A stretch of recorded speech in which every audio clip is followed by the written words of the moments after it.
rédaction de Nostalgie vous propose Regard.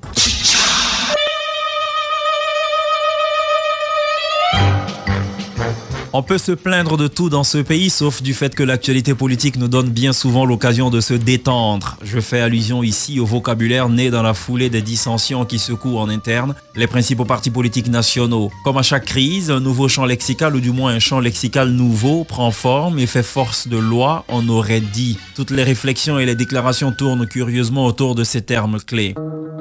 Au cours de la dernière décennie de crise socio-politico-militaire, on avait affaire aux termes de référence dommages collatéraux, dialogue direct, certification, etc.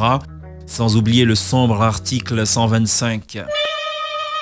En 2015, la politique est marquée par des contestations internes aux trois grands partis du pays, mais surtout au FPI et au PDCI-RDA. Les empoignades verbales qui se font jour à l'approche de la présidentielle d'octobre 2015 ont accouché d'une série de mots et groupes de mots qui ont la particularité de partager les mêmes préfixes, co et con. Regard chez Kivan. Ainsi, au FPI, a-t-on convoqué le comité de contrôle pour concilier les positions contraires. Rien n'y fit. Le feu a emporté en partie la case de paille. Pour sauver les meubles, le comité de contrôle, dont la composition est contestée, a fait appel au comité central pour prendre les commandes du parti. Les multiples tentatives de conciliation des contradictions ont été vaines.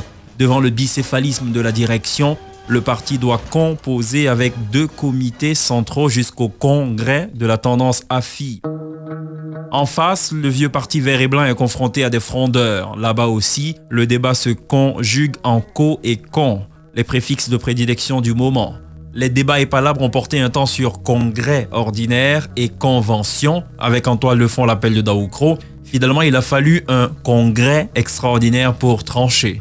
Mais cela n'a pas empêché les frondeurs de camper sur leur conviction, celle de conserver, disent-ils, l'héritage de Houphouët-Boigny. Le parti plus que cinquantenaire a dû recourir à un comité de médiation pour amener les opposants à l'appel de Daoukro.